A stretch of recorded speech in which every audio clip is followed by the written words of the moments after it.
Hello ladies and gents, welcome back to the channel. I hope you guys had a good weekend. I know I did. Friends and I saw Spider-Man 3 in theaters, finishing the Raimi trilogy, which was a fantastic experience.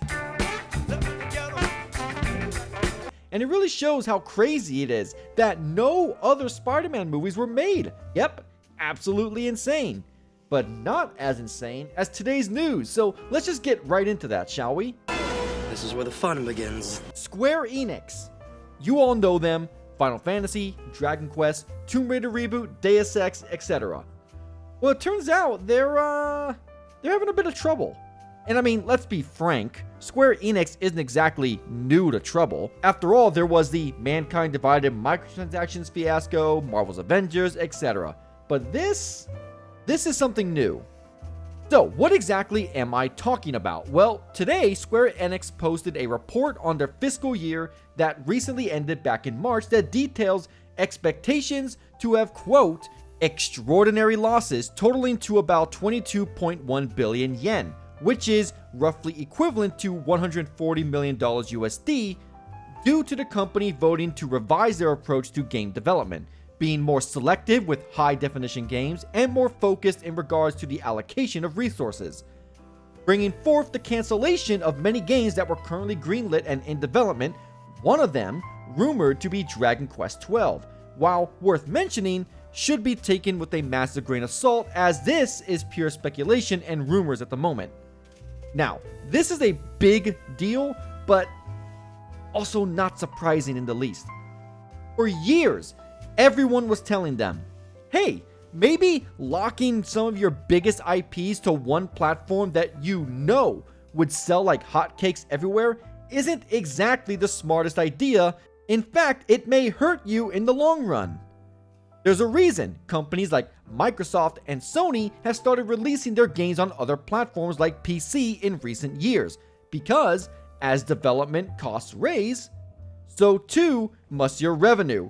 And how can your revenue increase if, one, you're limiting who can buy your product, but two, the vast majority of people on the singular platform aren't buying them? Do you realize what this means? Yes. Wait a minute. No.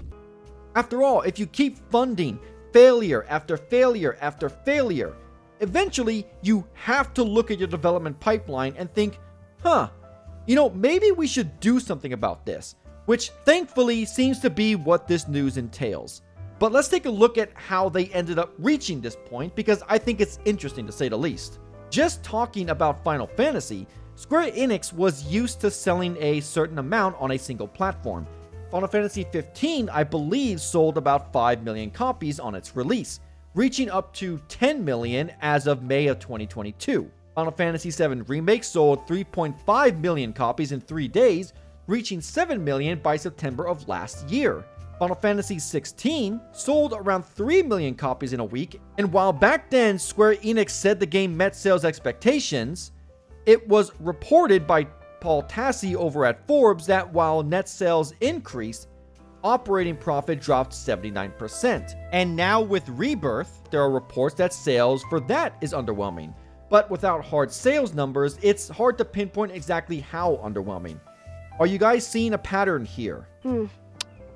Really makes you think. Ever since Final Fantasy XV, while each game sold relatively well, they sold fewer and fewer copies each time. And I do believe there are multiple factors to this. Exclusivity is one of them, but it's not the only reason, and honestly, I don't even think it's the biggest one, surprisingly. You need only look at fan reception to each of these games. Final Fantasy XV was unfinished on launch and bloated with an unnecessary open world and mediocre combat.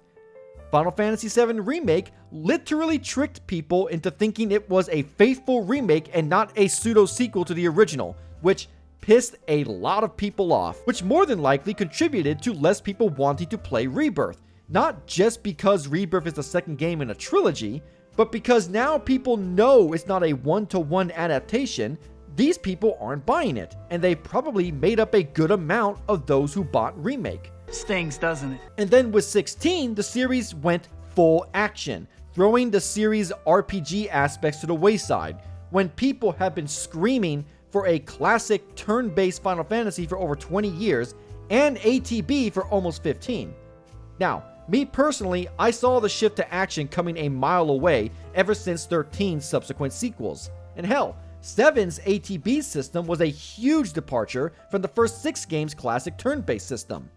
It's not even out of nature for the franchise to change combat systems, so I'm not against a franchise making major changes to their combat system every now and then.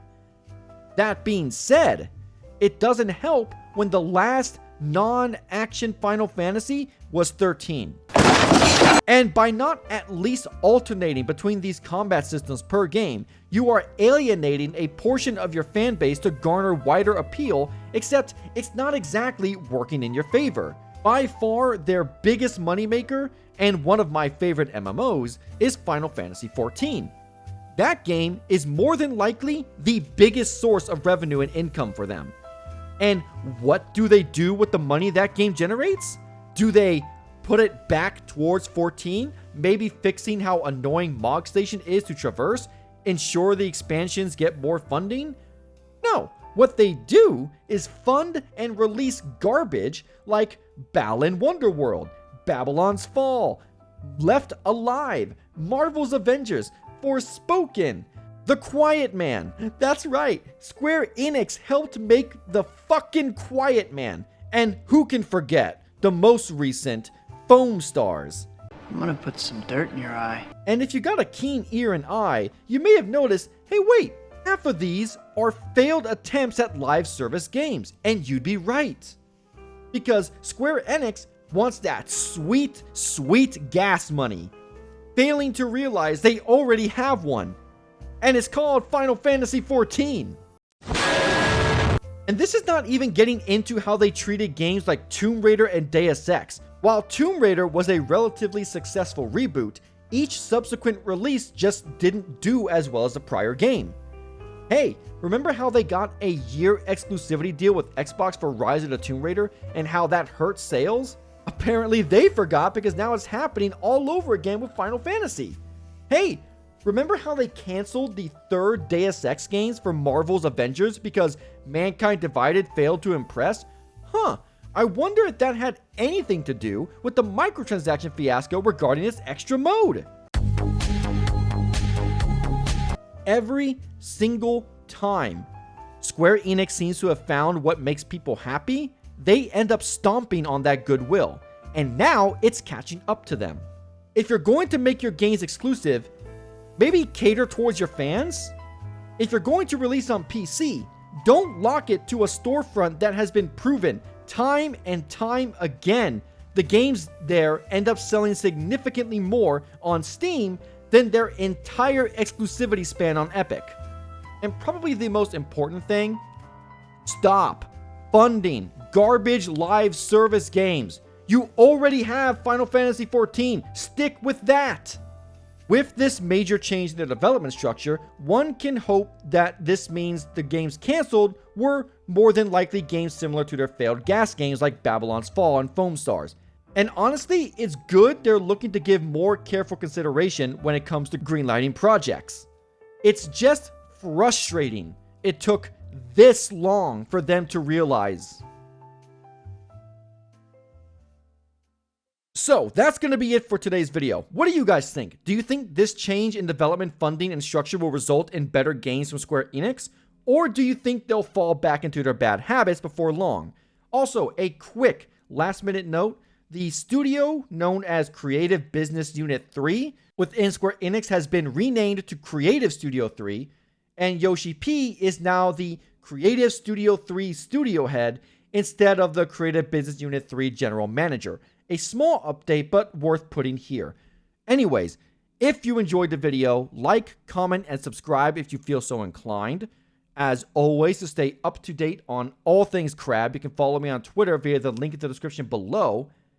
And if you're looking for a way to support the channel, you can consider becoming a member. For just 99 cents a month, you get access to the community Discord, the Crab Shack. Once you're in for good, as well as emotes to harass me with live on stream. With all that out of the way, I will see you guys in the next video.